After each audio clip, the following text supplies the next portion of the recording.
This man is said to be the king of thieves. Using just a few strands of hair, he cut through the alarm system. With a small knife, he sliced open the window and sneaked into the mansion of a wealthy man. When he reached the underground safe, he found out it was protected by a fingerprint lock. The man immediately began rummaging through the room to improvise. He found a roll of tape in a drawer, a bottle of glue, and a perfectly sized metal ring. Then, he tore off a piece of tape and used it to lift the owner's fingerprint. Next, he placed the metal ring where the fingerprint would go. He twisted open the glue and poured it into the inside of the ring. Then he turned on the gas stove and roasted the glue over the flame. In no time, the glue hardened into a rubber-like state. The man picked it up and inspected it. The fingerprint was perfectly replicated. He brought it to the fingerprint lock and tested it, and the safe door opened with ease. But instead of treasure, what greeted him was an even more complicated vault door. The experienced man immediately recognized it. This was an alloy vault door made with the same material as the Titanic. The man ran his hand over the door,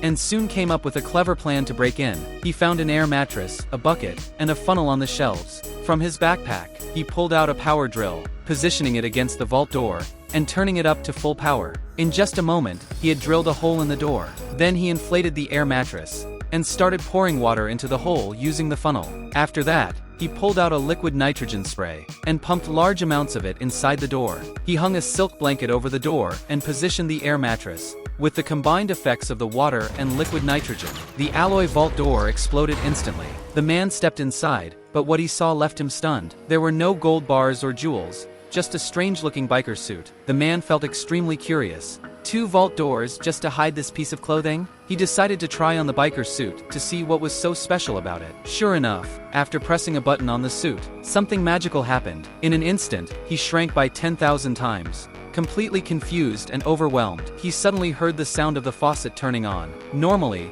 this amount of water would be nothing, but now, the flowing water felt like a level 10 tsunami rushing towards him. He was flung out of the bathtub. When he landed on the floor, he faced even more danger. High heels, which now looked like giant crystal towers to him, could crush him at any moment. Eventually, he was accidentally kicked into the drain pipe. Sliding down the pipe, he ended up on the lower floor, where an elderly cleaning lady was vacuuming with a 5,000-watt vacuum cleaner. Before he knew it, he was sucked into the vacuum. Just as the vacuum jammed, he made a quick leap and managed to jump to the wall. But before he could catch his breath, he found himself in even more danger. A hungry rat had spotted him. Fortunately, the man reacted quickly. He jumped onto a mousetrap, which catapulted him out of the window and onto the road outside. Right then, he transformed back into his normal size.